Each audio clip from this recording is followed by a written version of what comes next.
আজকের ভিডিওতে গ্রানাইট শিলায় কী ধরনের জলনির্গম প্রণালী ও ভূমিরূপ গড়ে ওঠে সেই সম্পর্কে আলোচনা করব। তো আমরা জানি যে গ্রানাইট হলো একটি উদ্ভিদী পাতালিক শ্রেণীর আগ্নেয় শিলা। আর এই গ্রানাইট শিলায় যে সমস্ত ভূমিরূপগুলো তৈরি হয়ে থাকে সেগুলো সাধারণত গোলাকৃতির হয়ে থাকে। আমাদের ভারতবর্ষের রাজস্থান, মধ্যপ্রদেশ, কর্ণাটক ও ঝাড়খণ্ডের ছোটনাগপুর মালভূমির বিভিন্ন স্থানে এই গ্রানাইট শিলা গঠিত অঞ্চল দেখতে পাওয়া যায়। এই গ্রানাইট শিলার কিছু গুরুত্বপূর্ণ বৈশিষ্ট্য আছে যেগুলো আমাদের একটু জেনে রাখতে হবে। তো গ্রানাইট শিলা এই কোয়ার্টজ, ফেলসপার, মাইকা ও হর্নব্লেন জাতীয় খনিজ দ্বারা তৈরি। আর এর রং সাদা, ধূসর থেকে গোলাপি ও লাল রঙের হয়ে থাকে।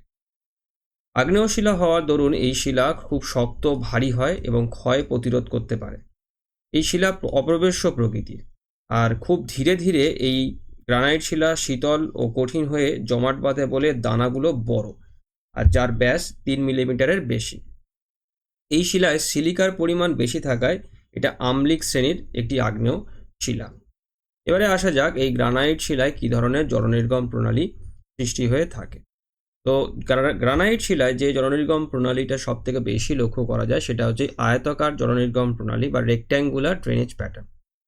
এই ধরনের যে জলনির্গম প্রণালী হয় সেটাই মূল নদী ও তার উপনদী সমূহ যদি সমকোণে বাঁক নিয়ে প্রবাহিত হয় তাহলে এই আয়তাকার জলনির্গম প্রণালী গড়ে ওঠে।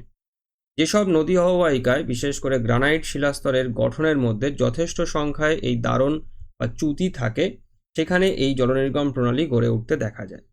যথেষ্ট সংখ্যায় এই গোষ্ঠীবদ্ধ দারণ বা চ্যুতি থাকলে সেগুলি বেশিরভাগই এই সমকোণে পরস্পরকে ছেদ করে।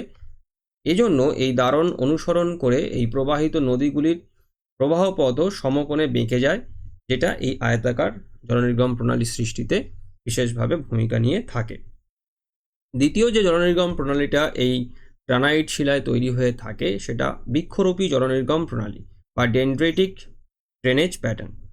এই ধরনের যে জলনির্গম প্রণালী হয় সেক্ষেত্রে এই প্রধান নদী তার বিভিন্ন উপনদী পরস্পর মিলিত হয়ে এমন একটি নকশা তৈরি করে যেটা দেখলে এই শাখা প্রশাখা বিশিষ্ট গাছের মতন মনে হয়, যে কারণে এই ধরনের জলনির্গম প্রণালী এই বৃক্ষরূপী জলনির্গম প্রণালী নামে পরিচিত। সাধারণত এই দারণ ও ফাটলহীন নিরেট আগ্নেয় ও রূপান্তরিত শিলাস্তরে এই অনুভূমিক হলে তার উপর এই ধরনের জলনির্গম প্রণালী গড়ে উঠতে দেখা যায়। অববাহিকার এই শিলাস্তর অনুভূমিক হলে সেখানে সৃষ্ট নদীগুলির উপর এই শিলা গঠনের নিয়ন্ত্রণ বিশেষ থাকে না, যা এই ধরনের জলনির্গম প্রণালী গড়ে তুলতে বিশেষভাবে সাহায্য করে। আমাদের ভারতবর্ষের এই ছোটনাগপুর মালভূমি অঞ্চলের এই আগ্নেয় আর রূপান্তরিত শিলাস্তরে এই অসংখ্য বৃক্ষরূপী জলনির্গম প্রণালী সৃষ্টি হয়েছে। তৃতীয় যে জলনির্গম প্রণালীটি তৈরি হয় এই ধরনের শিলাতে সেটা হলো কেন্দ্র বিমুখ জলনির্গম প্রণালী বা রেডিয়াল ড্রেনেজ প্যাটার্ন। এই ধরনের যে জলনির্গম প্রণালীগুলো হয় সেখানেতে এই গম্বুজাকৃতি পর্বত, সাধারণত এই গ্রানাইট শিলা গঠিত যে ব্যাথলিটগুলো হয়, যে উদ্ভিদী একটি ভূমিরূপের মধ্যে পড়ে এই ব্যাথলিট, যেগুলো এই গম্বুজাকৃতি পর্বত বা উচ্চভূমি রূপে অবস্থান করে, বা এই শঙ্কু আকৃতির পাহাড়ের আগ্নেয় যে শঙ্কুগুলো হয়, তো সেই শঙ্কু আকৃতির পাহাড়ের চারপাশের ঢাল বেয়ে এই ছোট ছোট নদী বাইরের দিকে প্রবাহিত হলে যে নদী নকশা তৈরি হয় তাকে এই কেন্দ্রবিমুখ জলনির্গম প্রণালী বলে। আর এই ভূ নিম্নস্থ এই শিলা গঠন যদি গম্বুজের মতন হয়, মানে এই ব্যাথলিট জাতীয় যদি কোনো ভূমিরূপ থাকে আগ্নেয় উদ্ভিদজনিত, তাহলে তার এই ঊর্ধ্বভঙ্গের চারপাশের ঢাল বেয়ে এই কেন্দ্রবিমুখ জলনির্গম প্রণালী সৃষ্টি হয়ে থাকে। এছাড়াও এই যে আগ্নেয় শঙ্কুগুলো হয়, যে ভলক্যানিক কোন, তার চারপাশের যে খাড়া ঢাল থাকে সেই ঢাল থেকেও একইভাবে এই কেন্দ্রবিমুখ জলনির্গম প্রণালী সৃষ্টি হয়ে থাকে। এছাড়াও কোনো বিচ্ছিন্ন অবশিষ্ট পাহাড় বা মালভূমি অঞ্চল যেটা গ্রানাইট শিলা দিয়ে তৈরি, সেই রকম কোনো উঁচু পাহাড়ের চারপাশের ঢাল বেয়েও এই কেন্দ্রবিমুখ জলনির্গম প্রণালী গড়ে উঠতে দেখা যায়, যেরকম আমাদের ভারতবর্ষের ছোটনাগপুর মালভূমি অঞ্চলে এই ধরনের জলনির্গম প্রণালীর দেখতে পাওয়া যায়। এই 3 রকমের জলনির্গম প্রণালী যেটা এই গ্রানাইট শিলা গঠিত অঞ্চলে সবথেকে বেশি দেখতে পাওয়া যায়। এবারেতে আসবো এই গ্রানাইট শিলায় কী ধরনের ভূমিরূপ তৈরি হয়ে থাকে।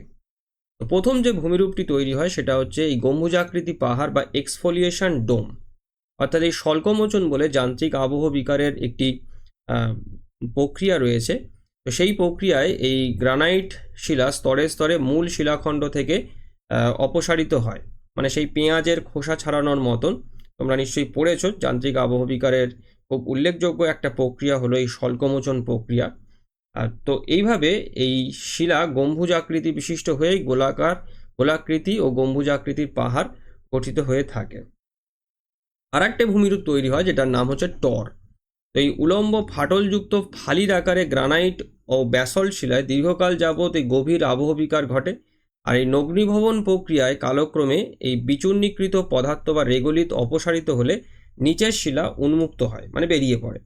আর এই আবহবিকারের ফলে এইসব শিলাস্তূপের ছোট বড় বোল্ডারের পাহাড় সৃষ্টি করে, যাকে এই টর বলে। তারপরের যে ভূমিরূপটা সেটা হচ্ছে ক্যাসল কোপিচ বলে একটি ভূমিরূপ তৈরি হয়ে থাকে। অর্থাৎ এই মূল শিলার উপরে দাঁড়িয়ে থাকা স্তম্ভ আকৃতি বিশিষ্ট বড় বড় চাঁইকে এই ক্যাসল কোপিচ বলে। এই দাক্ষিণাত্য মালভূমি অঞ্চলের গ্রানাইটের এই ক্ষয়প্রাপ্ত পাহাড়গুলিতে এই ধরনের ভূমিরূপ লক্ষ্য করা যায়। এরপরে তো আরেকটি ভূমিরূপ আছে, যেটা হলো এই ইনসেলবার্জ বা বর্নহার্ট। তো এই ধরনের যে ভূমিরূপটা হয় সেটা হচ্ছে এই আবহবিকারের এই ক্ষয় প্রতিরোধী কঠিন শিলা এই টিলা জাতীয় গোলাকৃতি পাহাড়কে এই ইনসেলবার্জ বলে। ইনসেলবার্জ বা বর্নহার্ট বলা হয়ে থাকে। আর এই আশপাশের নরম শিলা চূর্ণবিচূর্ণ হয়ে অপসারিত হলে এই ইনসেলবার্জ সৃষ্টি হয়ে থাকে। এই উল্লেখযোগ্য ভূমিরূপগুলো এই গ্রানাইট শিলা গঠিত অঞ্চলগুলোতে সবথেকে বেশি পরিমাণে দেখতে পাওয়া যায়। তো আজকের ভিডিওটি আমি এখানেতেই শেষ করলাম। সবাই ভালো থেকো। Thank you.